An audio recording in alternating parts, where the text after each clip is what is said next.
This video is about women, and I'm thinking that if we can whip women up, maybe they can be able to do more for themselves. So, women, you do me a favor by listening to this video from the top to the bottom. Don't just scroll through and then just go. Give me all the like, give me all the subscription, and make comments. And I want to say it's about the Nigerian women in particular. And I read yesterday and I tried to find out what the status of women are in Nigeria. And I'm finding out that the numbers are very, very poor.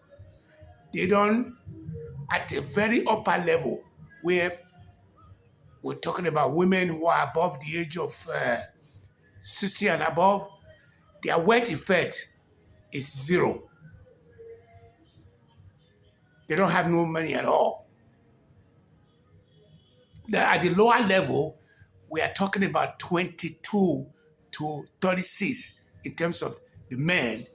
And most of the reason they gave was that, one, they are being discriminated against.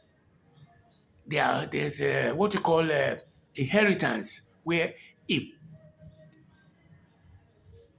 a family has inheritance, they automatically go to the first son and it don't come to them. And even when the women are contributing at the level of the family, there is this problem of where at the end of the day, when they get older, the wealth gravitate towards the men. So I tried to look at it from another angle, and I looked at the political sphere, and I found out that a place like what you call the entire House of Representatives, there are only about 3% are members of the House, politically speaking, in Nigeria. That really broke my heart. Then I went further to go and start to find out more about the place of women in when it comes to the global at the global level, especially in Africa. Nigeria is at the bottom again. In the 184 numbers, and we have 190 countries in the world, Nigeria was 184 in terms of where they stand. So I have taken the issue, I'm a champion of the women empowerment, and I believe that that is my calling before I join my ancestors. I want to believe that if we do allow women to become to be empowered by taking those things that is holding them back, like making them get married to when they are still young, is killing them. And my book that's what my book is about. My book exploits how my protagonist, which is me, a man, I flipped the coins and said I'm a woman in the write-up, and said that I'm Ogi, OGI. And I said, there's a flip in my book where you will see sometimes it will be Ogesoba, it will be Ogi throughout the whole book. And what I thought I've written there, I didn't know that the gravity of that sin, the original sin committed against women, need to be addressed in as my book have addressed it, because my theme was that at this point in time in 2027,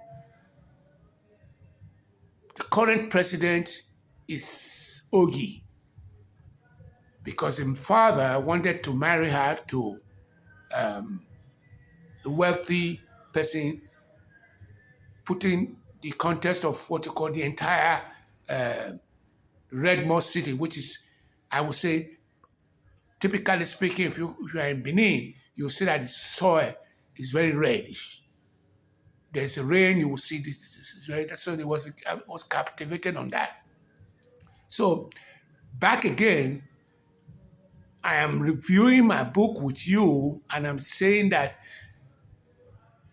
there was a there was a there was a there was a in as much as they were saying that the women were not doing well in terms of their wealth effect, they are doing well when it comes to what you call the banking industry, where almost like out of 15 banking executives, I think 10 of them are women. So it's a paradox that women are doing great in that. And I went further to go and start looking at the fintechs to find out a lot of women have started a lot of fintech, which is, say, like Paystack. It's a fintech. All those kind of Paystack. I can just hold my breath on that. So I am at the cups of trying to make sure that women do have the instrument, the tools, and the best practices to be able to do justice to young women who are coming up. I attended a conference less than a month ago where there were teenagers. And I was very, very impressed with the conference because we were trying to get them to become more financially stable. It was there was a doctor that presented, Mokaro presented the topic, and I was very happy with that. So again, it was Christian based too, which means the fear of God or the fear of Allah or the fear of Erede is the beginning of wisdom. I want to say that, and I'll continue to say that.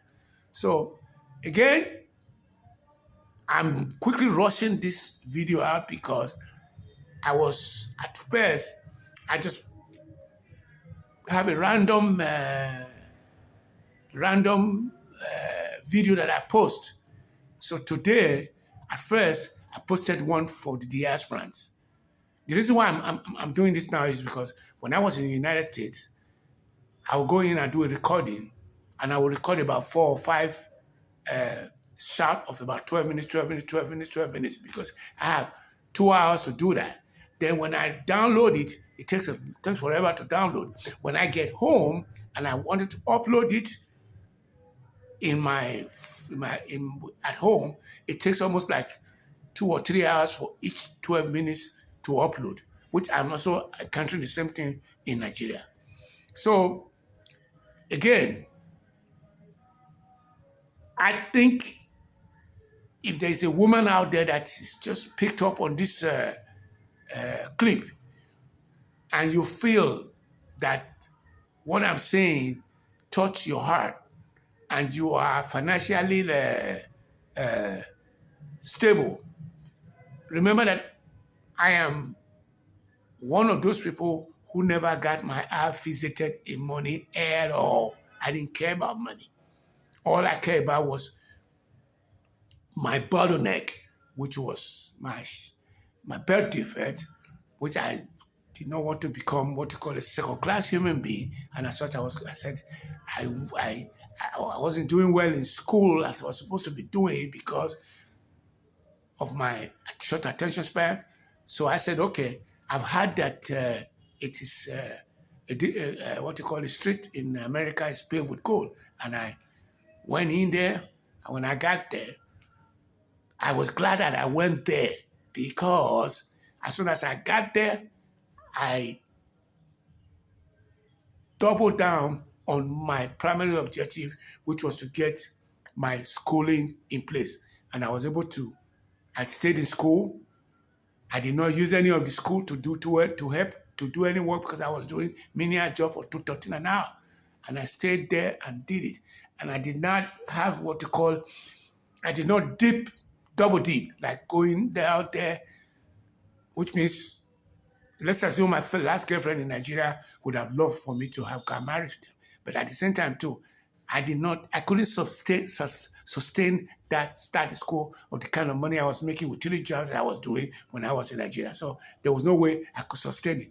If I had gone with her, then I would have been what to call a major disaster in the long run. I wouldn't be here with you today. So when I got there, that was exactly what the woman there. I was boisterous at that point. I was a boy that say what is in my mind and say what is right, and people are ready to listen. And that's what I'm still doing right now.